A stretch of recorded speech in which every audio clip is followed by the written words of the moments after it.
All right. Thank you, support team.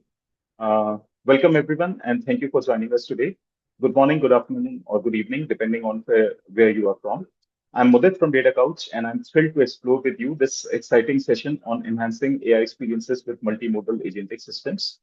Multimodal models and agentic AI are transforming how users interact with AI applications, making experiences more intuitive and seamless. In this webinar, we'll explore Azure AI advancements that help developers build natural conversations, specialized functions, and robust applications using multimodal and multi-agent architectures. So let's start a journey to gain practical insights into these cutting-edge technologies. For this session, we have an expert from the leading AI hyperscaler and the world's third priciest company, that is Microsoft. So Carlotta is a senior AI advocate at Microsoft. She specializes in the Azure AI ecosystem. She has extensive experience in developing AI solutions and has been instrumental in educating and empowering developers to leverage AI technologies effectively. Carlotta has presented at numerous conferences and events, sharing her insights on AI advancements and best practices that shows her passion for bridging the gap between complex AI concepts and practical applications, enabling developers to create impactful AI-driven experiences. So welcome, Carlotta, for this session.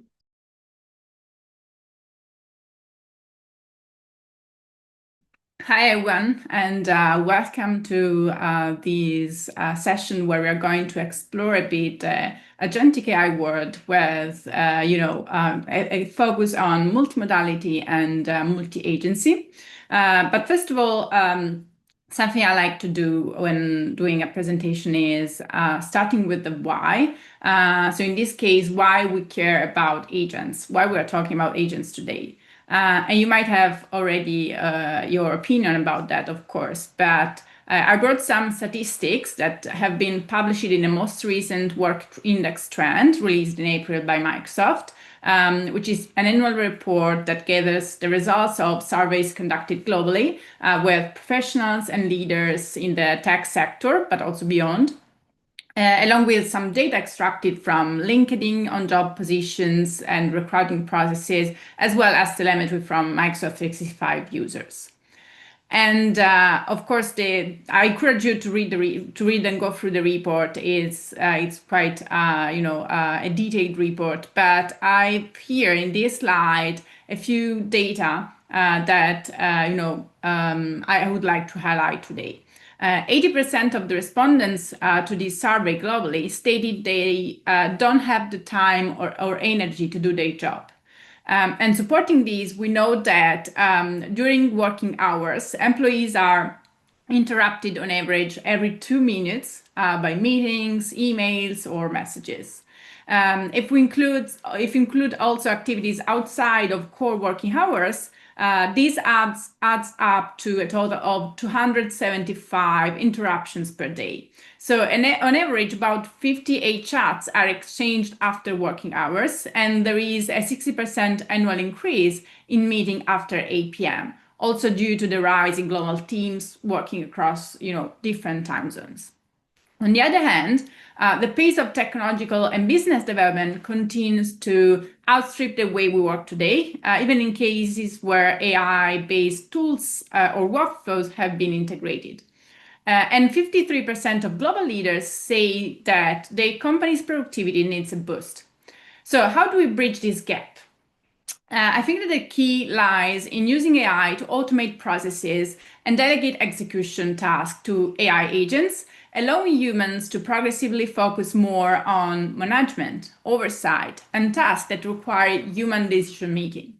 So according to the Work Trend Index, 82% of global leaders expect to enhance workforce capabilities through agents, enabling close and productive collaboration. So as agents become more integrated into the workplace, we'll see the emergence of new job roles. The annual trend, the Work Index Trend, specifically mention a new role which they call the agent boss, or agent manager, which basically is a professional who trains and manages agents to amplify their impact, work smarter, and scale faster. Now, I know all of these might sound like, science fiction, and like any change, it can be intimidating. But what I'm describing, of course, doesn't happen overnight. It's a gradual process of trial and errors. And the path outlined in the Work Trend Index toward what they call frontier firm is structured in 3 phases. In phase 1, AI acts as an assistant, removing the monotony of work and helping people do the same task better and faster. And this is probably the phase where we all generally are in today, where we use AI models to write documentation, help us write emails or summarize meetings, develop code, and this kind of stuff. In the second phase, agents join teams as digital co-workers, taking on specific tasks under human direction. And these agents equip employees with new capabilities that help scale their impact and freeing them up to take on new and more valuable work. And finally, in phase 3, humans set the direction for agents that manage entire business processes and workflow, and humans step in only when needed. For example, to manage exceptions or manage human relationships. And the journey toward becoming a frontier firm isn't strictly linear, as I described it right now. In many cases, organizations will find themselves operating in all 3 phases at the same time. So in this future scenario, again, I would like to highlight, probably it's not the agents that are taking our jobs, but rather this new agent manager or agent boss role, which is this new role, this new professional with the skills to develop and manage agents. And that's why I think it's very important in this time being to really understand what is agentic AI, how we can leverage it best.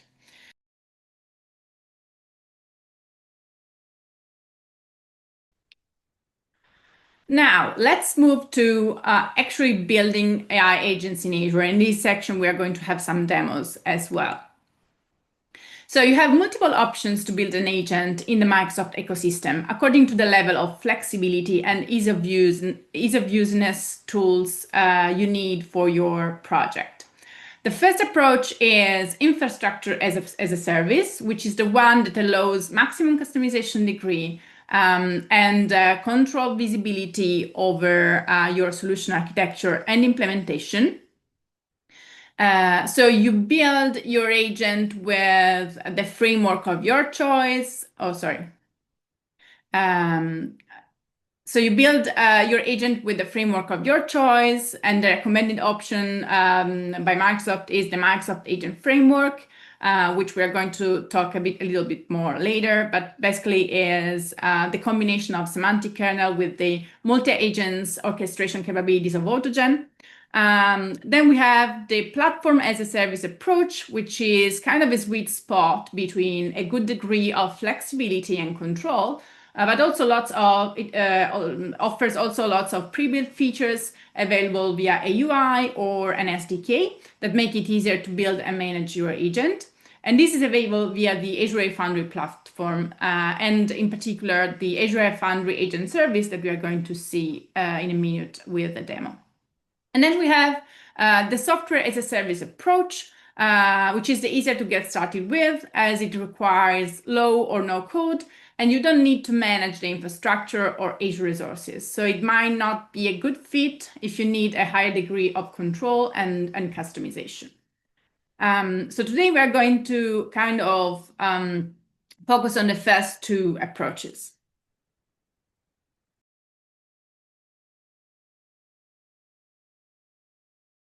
So I'm going to start interacting with my agent.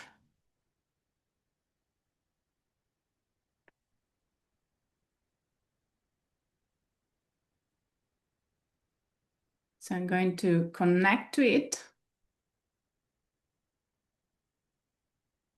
Benvenuto alla Pizzeria Contoso. Sono qui per aiutarti con What's il your nostro pizza delizioso menu? menù. Here's our pizza menu. 1. Margherita. Classic Italian pizza with tomato sauce, fresh mozzarella, and basil leaves. €12. 2. Pepperoni, spicy pepperoni and mozzarella on a rich tomato base. 14 euros. 3. Pineapple. Quattro formaggi.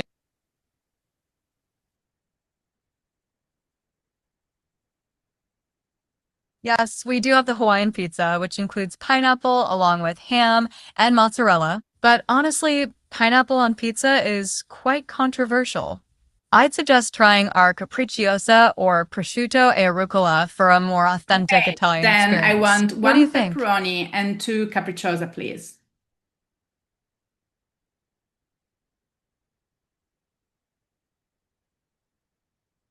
Your order has been...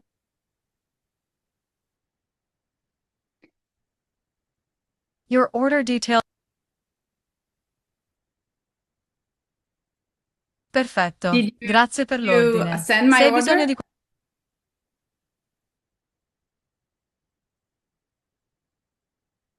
Yes, your order has been successfully placed. You ordered one Perfect. So as you saw, I'm also using language auto detection in here, and that's why if sometimes it starts talking in Italian because I interacted with it in Italian in other occasions, then it switches in English as I speak to the agent in English. So in this way, you have seen also the language auto detection feature. So as you have seen, I basically built with the Azure AI Foundry platform, I built a simple agent able to manage orders for a pizzeria. So myself as a user was able to send an order to the pizzeria. So let's see how I've done that. Since I want to deep dive a little bit more into multi-agent system, we kind of already talked about connected agents, so how to connect an agent with the other. But what you have just seen in this demo is one way of building a multi-agent system by using the connected agents built-in feature of Azure Foundry Agent Service. And connected agents, as you have seen, allow developers the simplest way to break down complex tasks into coordinated and specialized roles without a need for custom orchestrator or hand-coded routing logic, because agents are managed as tools.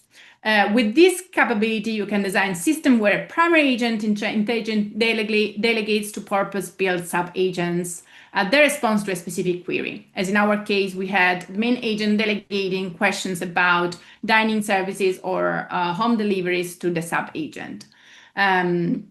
Now, this approach, this pattern is particularly useful for scenarios where agents need to perform discrete tasks independently, like data extraction.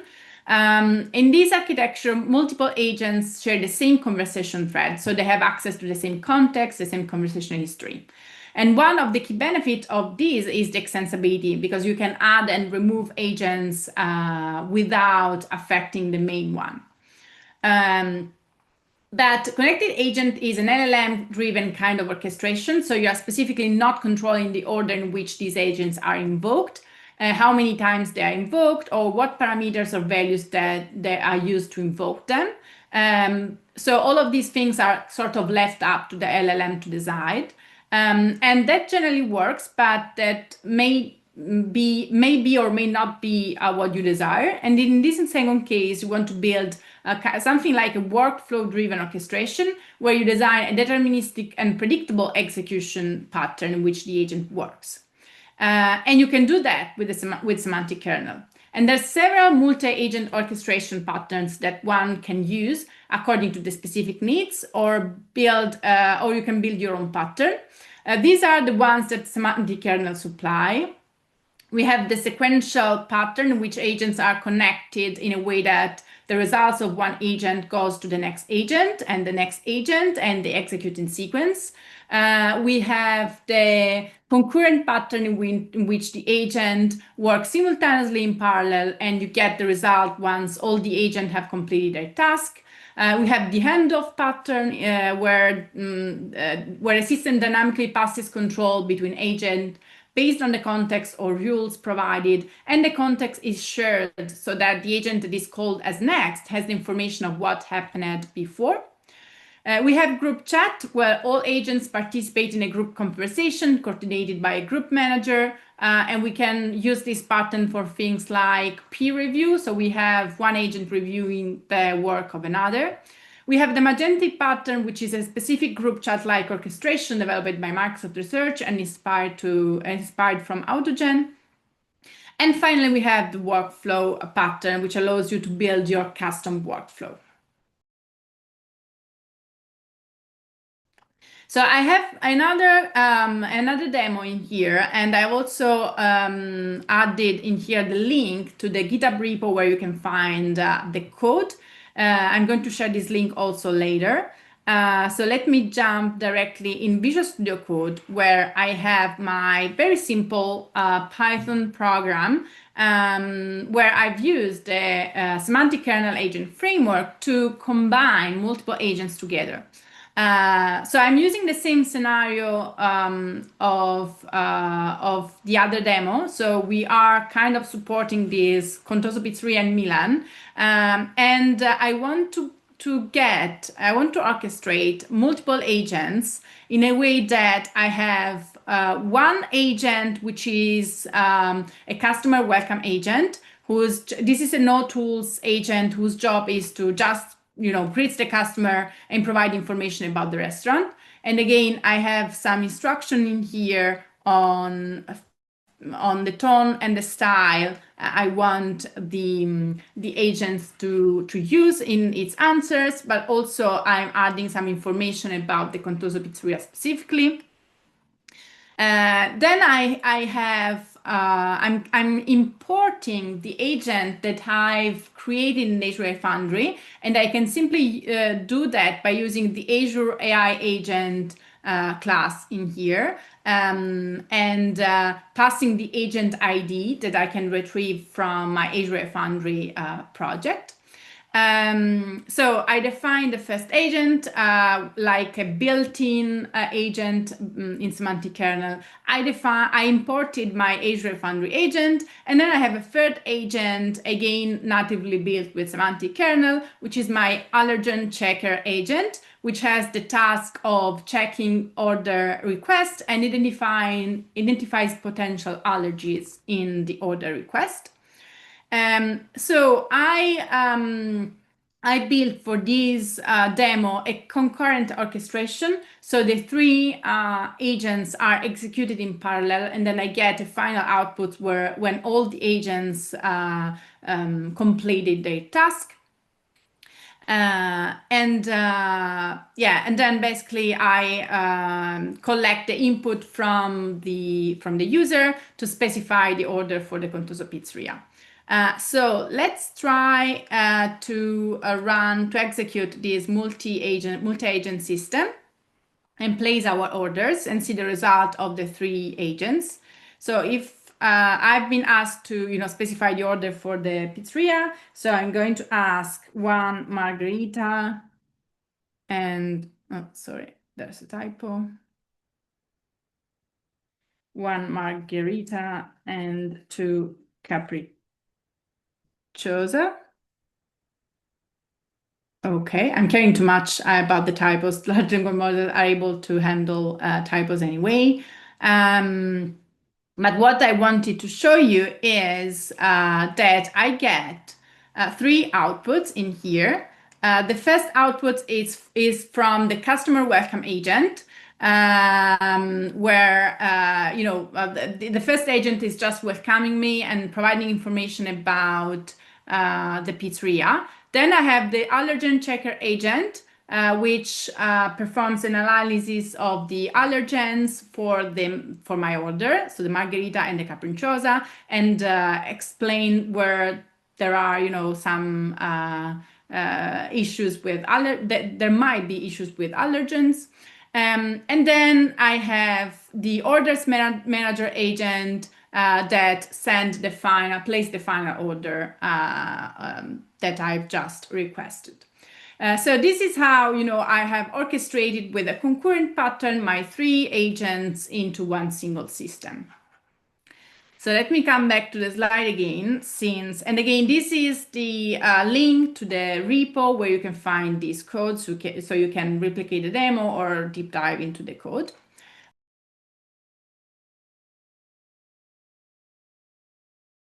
There's a question from Karthik. So are there any guidelines on how to solution a multi-agent system? For example, which models to use, whether we should be using RAG or fine-tuning, and which tools to provide to the agents? Okay, so in terms of model choice, more than guidelines, I would say there's tools for you to choose the best model for your needs.